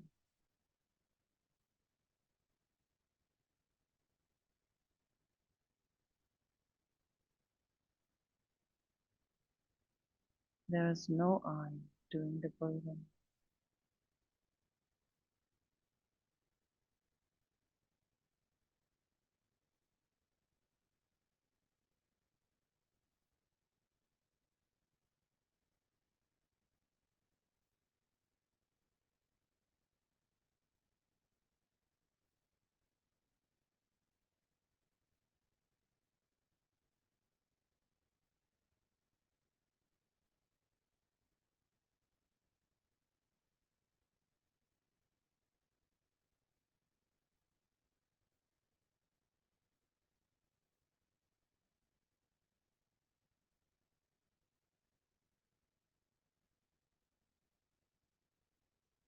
Or we say, I'm so distracted.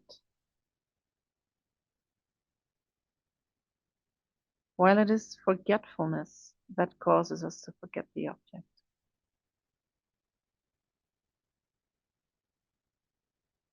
Our mind has been habituating with forgetfulness. Forgetfulness forgets the object.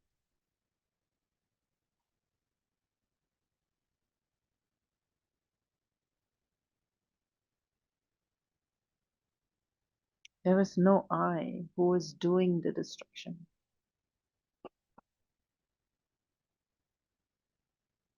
There is no I to blame for being distracted. It is the habit of forgetfulness that causes us to forget the object.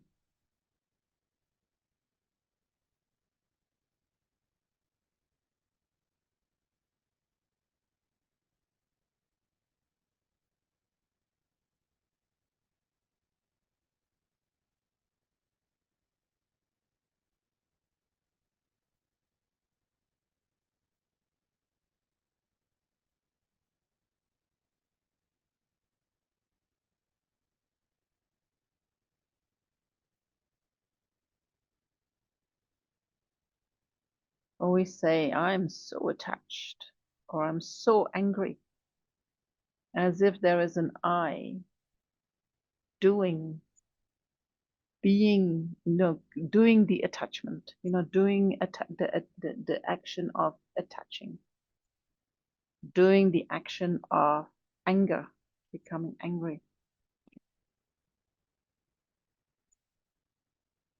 While in actuality, it is attachment that is attached. And it is the anger that is angry. There is no I doing these things. They just happen. When pleasant feelings arise in the mind, attachment is automatically there. It is not that I'm doing the attachment. Attachment is that is attached.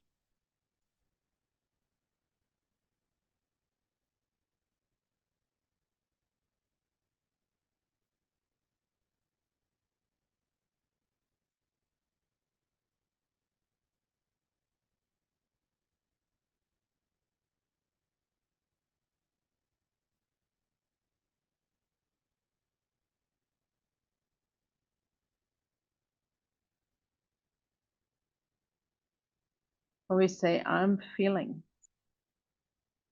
as if there is an I doing the feeling. While in actuality, it is feeling that is experiencing.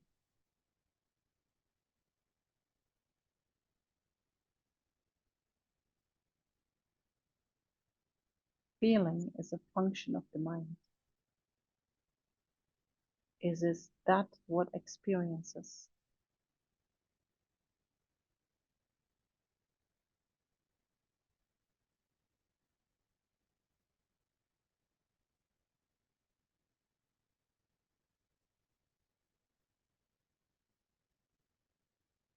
And although we can observe that feeling,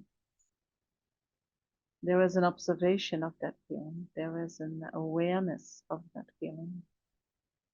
That doesn't mean there is an I who's doing the feeling or who's even becoming aware of that feeling. There is just the feeling that arises in the mind and the awareness of that feeling.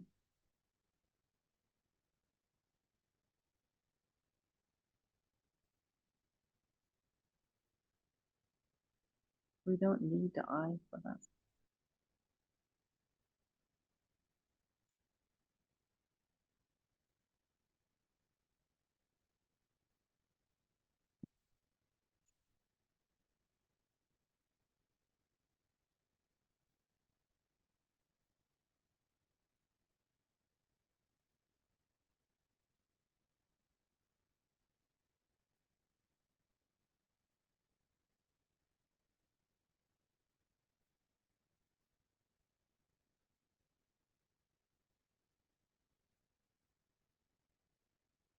Or we say, I won't forget the object, as if there is an I that needs to be very mindful of that object, that needs to hold on to that object. While in actuality, it is mindfulness that does not forget the object. When we make the function of mindfulness strong in the mind, then automatically that mind does not forget its object. There's no I needed to do that.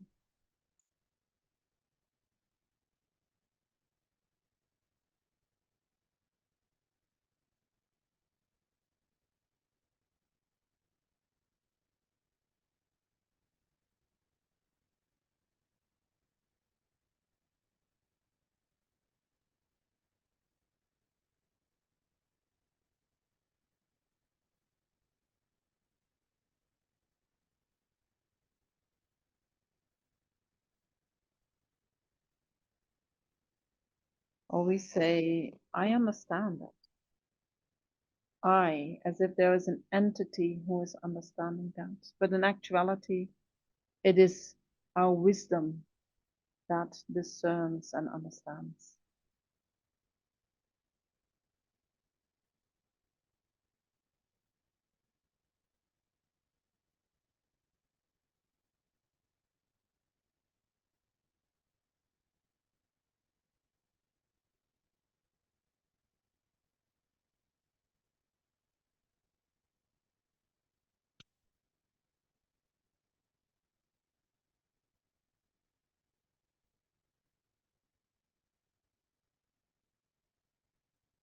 Or we can say, I can bear this suffering.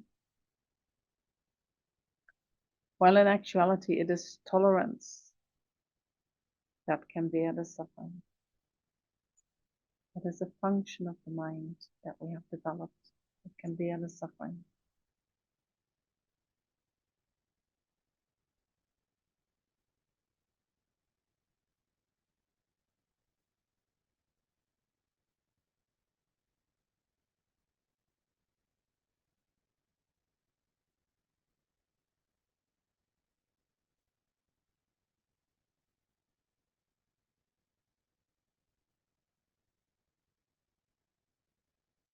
And in the same way, we can say that it is anger that is angry.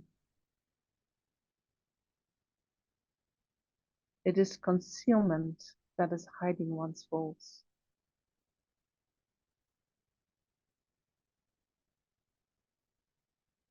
It is stinginess that is reluctant to give.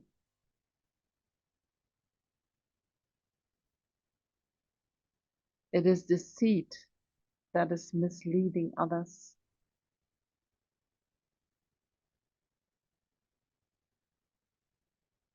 And it is intention that directs the mind.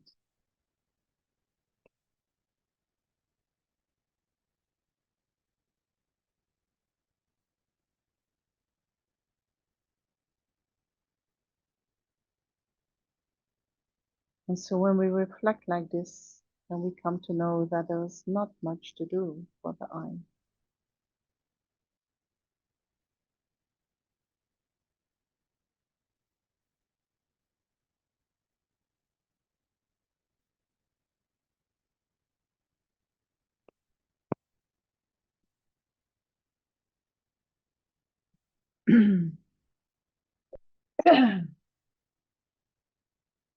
And although it is correct that we can call any part of our body and our mind, we can call that I. So it is correct to call my anger I and to call my wisdom I and my mindfulness I. I can do that. But what happens in our mind when we say I am mindful, I am angry, that I appears not as just a label that we impute upon a function of the mind, but the I appears as a separate entity from that function of the mind. And that separate entity seems to be in control of the functions of the mind or not in control of the functions in the mind. While in actuality, that self, such a self, being a separate entity, from body and mind. That self doesn't exist.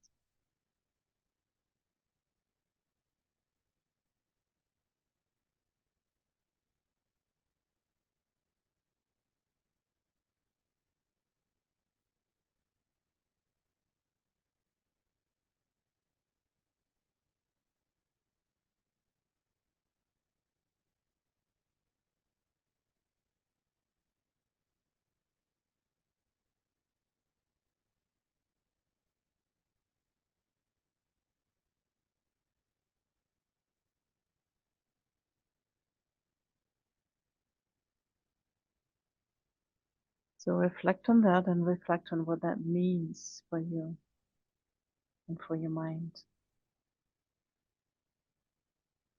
and how you look at yourself, how you experience yourself.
And then we can bring this meditation to a conclusion.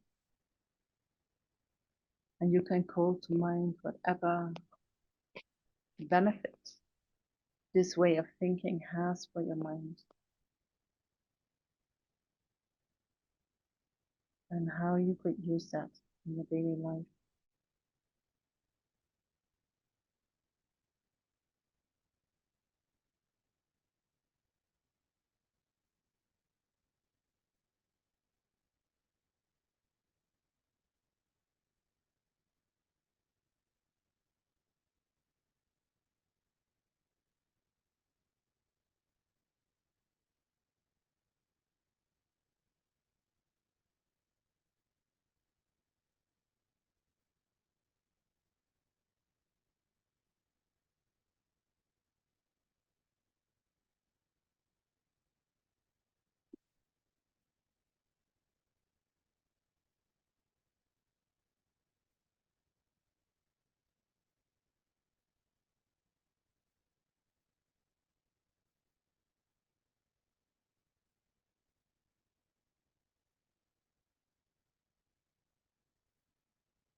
And then allow your mind to slowly come out of the meditation.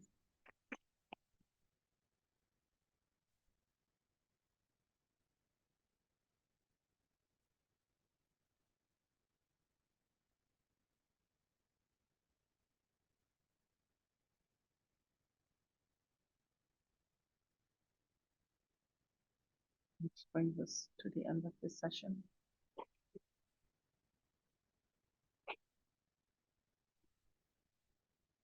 And I hope that these two sessions have given you some taste of what we can actually do with mindfulness. You know, using that mindfulness to contemplate the nature of reality, which we find back in the text, right? We can apply that directly to the mind and then look like, what are they actually talking about? What does that mean in my mind? And so then when we apply that with mindfulness, it becomes our reality. We can see that what the text is talking about is the reality of our mind. And by seeing that reality, I don't know, do you feel that something changes? Yeah. It's like you get another perspective and suddenly you become less reactive, or you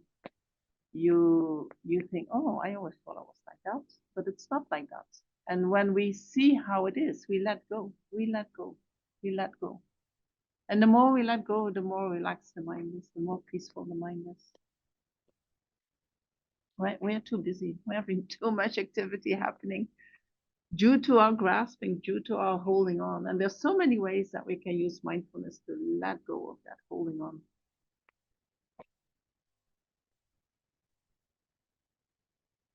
And this was just a taste. So keep looking for more. And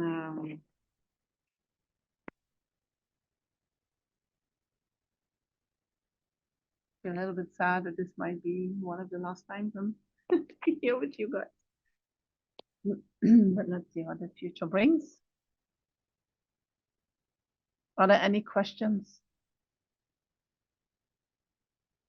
about what we have been doing today?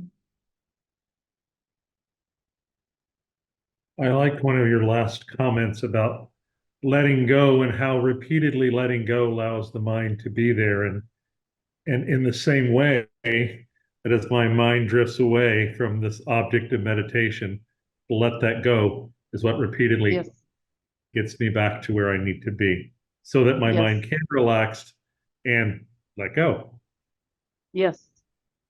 Yes. And then you have a new wheel happening, which just keeps going and nourishing itself.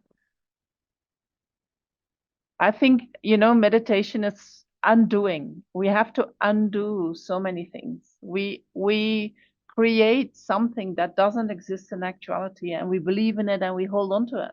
And we need to undo that because it's not there. The things that we are seeing do not exist in the way they appear to us. We have created our own, how Lama Zopa calls it, the hallucination, right? We are creating a vision of reality or an idea of reality that doesn't exist like that. And so we need to undo that, undo. And the more we undo that, the more we bring our mind in line with the nature of reality, the more relaxed the mind is. It is not our nature to be distracted. It is not our nature to be upset or to be attached or to be angry it's not in our true nature. We just need to let it go. We don't need to beat ourselves up. We don't have to. I sometimes even feel that, I need to apply the antidote. It gives already the feeling like I'm beating myself up or I'm suppressing my reactions. But actually, we have the habit of reacting. But if we just stop engaging with that and we step back and we see the faults of these reactions, then we become much more relaxed with ourselves and with the fact that we are deluded at this moment. And we can see the possibilities of how I can step back from that illusion that it is not my true nature. So having a good understanding of the nature of reality, and then seeing how I can relate to that and how I can, what is my projection and what is in actuality not there, and how can I see what is there.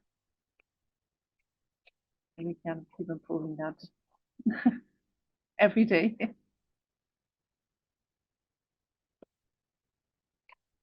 Right. If there are no more questions, then we can maybe dedicate our merits. I don't know who is. You have that ready, Michael, to share? Yeah. Wonderful. So when we dedicate the merits, what we do is we collect all the positive energy that we have created by doing this meditation, by doing this meditation. And we dedicate that in a way so that the merits are gonna last for a very long time, so that they can bring fruition. They come to fruition again and again and again. And also so that they cannot get destroyed by anger.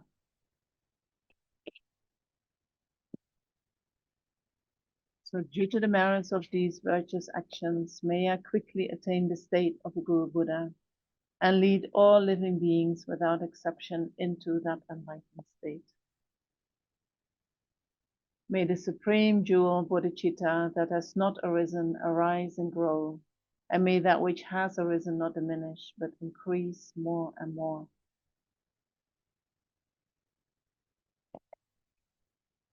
Thank you so much for being here, for having me here. And I hope we're going to meet soon somewhere else in another setting or here again.